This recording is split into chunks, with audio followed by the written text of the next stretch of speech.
Yo, what up guys, it's Flark, and welcome to another one of my 10.1 PvP starter guides, where I go over gear and builds and everything you could possibly need to be as impactful and powerful in rated PvP solo shuffle, primarily, that you could possibly be. And now we're on to Mistweaver, but not really Mistweaver because it's Fistweaver. Because I don't play traditional healers, I play healers that do damage, and I'm not going to make a guide about something that I don't play. But Fistweaver actually has still treated me very well. About 2150, which is, when I got this, it was like 15 when I had it. So that's pretty crazy, considering I don't play healers at all. So that means it's a really good opportunity for somebody who's just trying to get the fast Qs and play something, I don't know, still goofy that maybe they enjoy, and get rating on it. Certainly the legend title will be more than achievable as Fistweaver, even post nerfs. And let me show you just how that's done. Though it's a lot of the same stuff you saw in my other guide if you watched that one. But I'll just make sure it's up to date for 10.1. Okay. So gearing. This is the easiest gearing in all of 10.1, even easier than my other PvP guides if you've watched those. It is haste and verse. And no other stats, really. You will get crit on the pieces you absolutely have to, and as little mastery as humanly possible. In fact, you should probably go with 0 mastery. I have one tier piece that has mastery on it because you get it for free, and it's a conquest beast, and it has a ton of haste on it. We can talk about that in just a second, but otherwise, you get 0 mastery, everything verse and haste, and if you cannot get haste on a piece, you will get crit on that piece, but most likely you could find a way to get haste on that piece. So let me show you what I mean. Insignia, haste. I got the honor ring and then the conquest ring, so they both have haste. Haste boots, haste legs, haste waist, and then you can craft with the embellishment gear. You can use a missive to craft the gear, add the 450 equipment to it, and then add a embellishment to it. So that's exactly what I did. Aurora is the missive.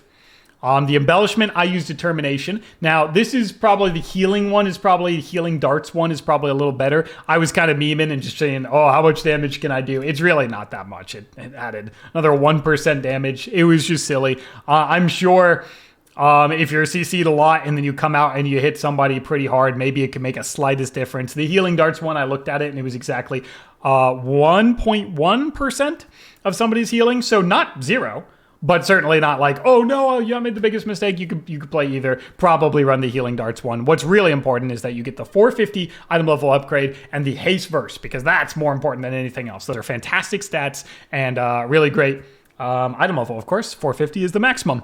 So that is what you can do. You can do that on, the reason I did it on gloves is because the PvP ones have critter mastery on them. So you sacrifice nothing, and all you do is gain another haste piece, another best in slot piece, right? Is fantastic.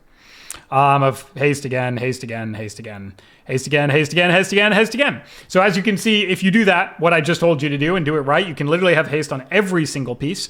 And if you haven't made the gloves yet, you'll probably have crit on those. The tier piece, like I said, you get it for 1600, so it's a free conquest upgrade, and it does have haste main stat. That is an enormous amount of haste. The mastery is almost entirely worthless, but I'm already versatility capped effectively, soft capped, not hard capped. It's DR'd at this point.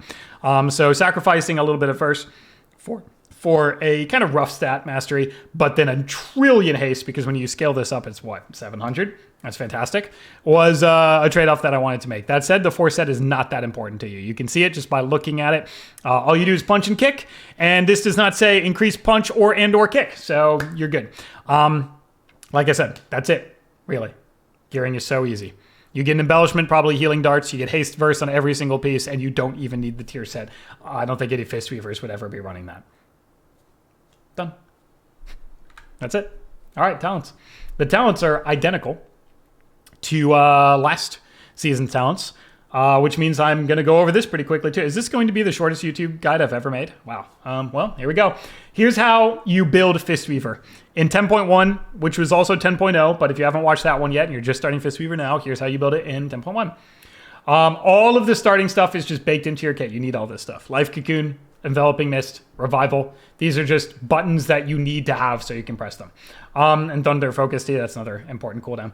You can change between Revival if you need the magical immunity, like you're playing against Afloat, maybe Destro, maybe something with just really impactful magical effects that you want to immune. And then Restoral actually still gets the FISTWEAVER cooldown reduction. It just doesn't give the immunity. So you can still run Restoral if you just want something as another answer for when you're stunned, which since FISTWEAVER is always in the fray, it's really good to have an answer while you're stunned. But this is like the only choice because everything else is locked in. This is a choice node, but you always run Chi-Ji. Chi-Ji is huge effect.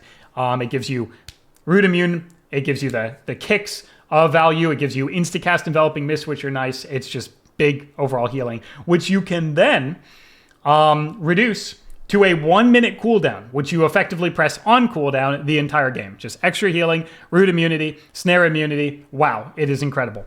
So this line is all just around getting Chi-Ji value. Down this line, very important. This is terrible.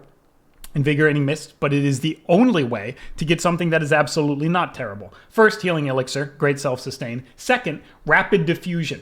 Rising Sun Kick and Enveloping Mist apply Renewing Mist for 6 seconds to an ally. Combined with another talent, this effectively makes your supplementary healing outside of Ancient Teachings, which is what Fistweaving is, and it is absolutely crucial. Without this, everybody will just...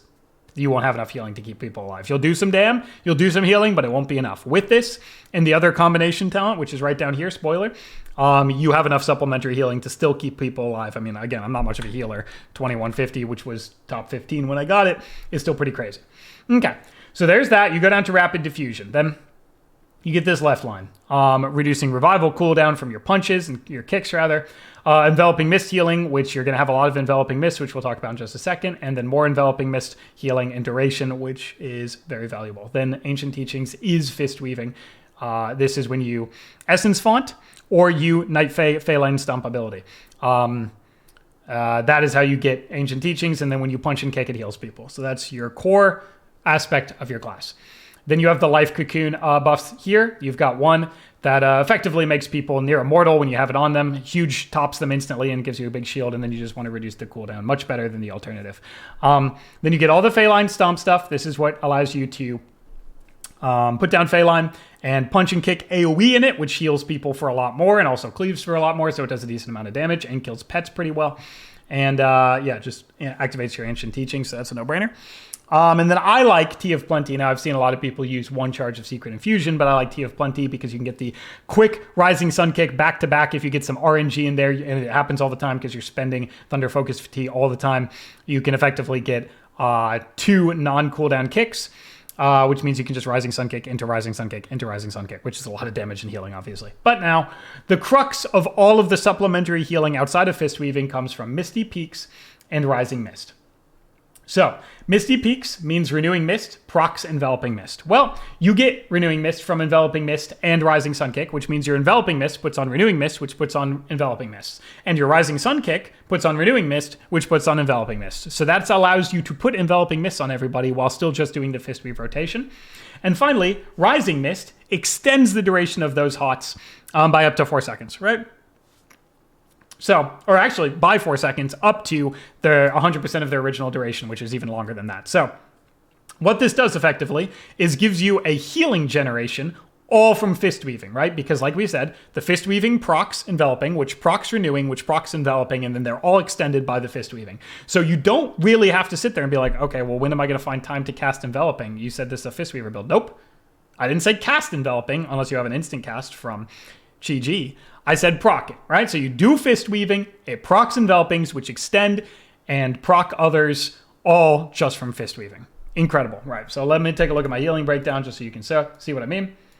Ancient Teachings is 50% of my healing, but I still get Enveloping Mist, Chi Cocoon, Renewing Mist, Overflowing Mist, that's from Enveloping, by the way.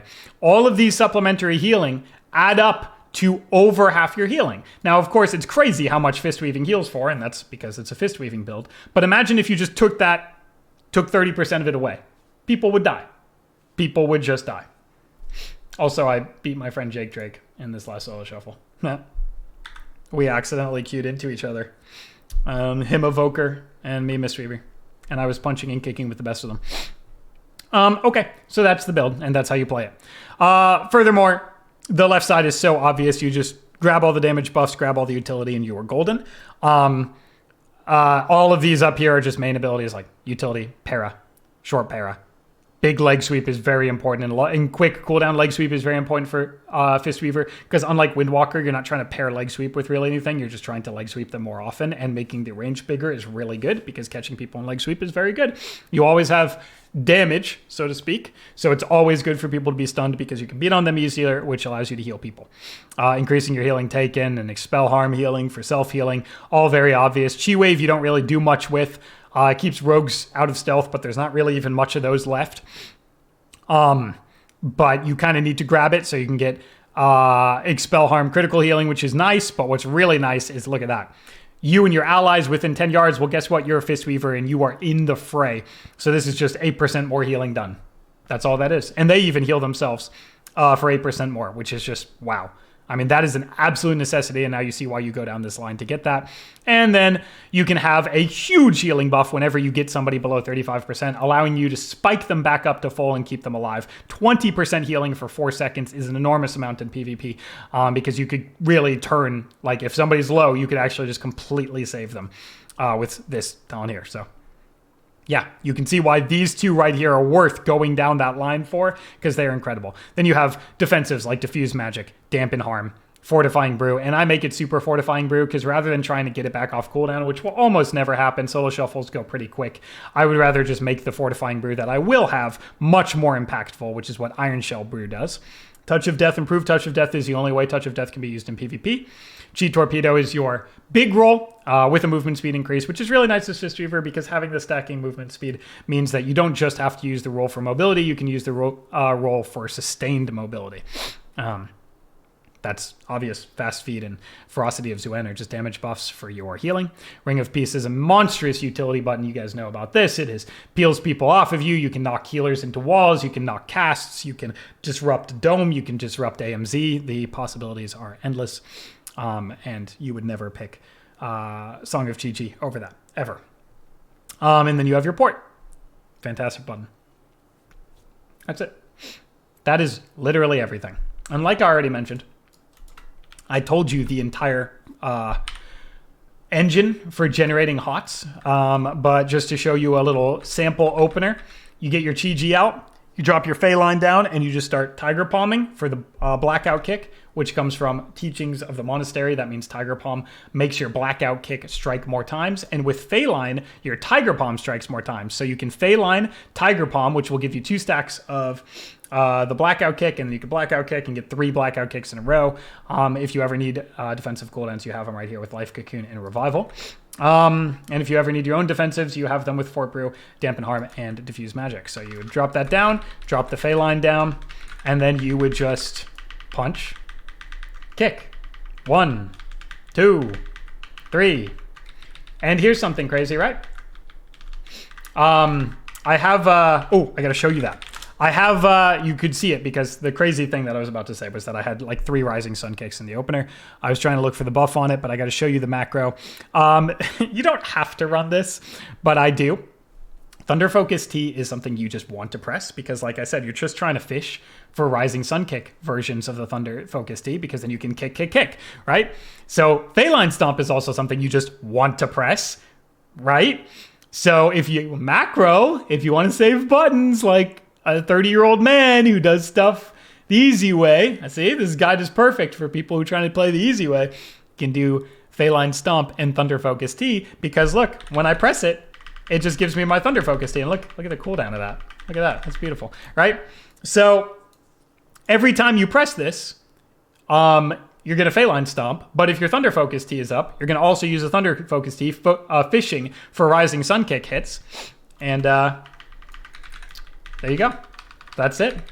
Press this when it's off cooldown. Punch, punch, kick. Punch, other kick. There's what an instant cast enveloping looks like, right? You can put that on yourself, which will proc Soothing Mists.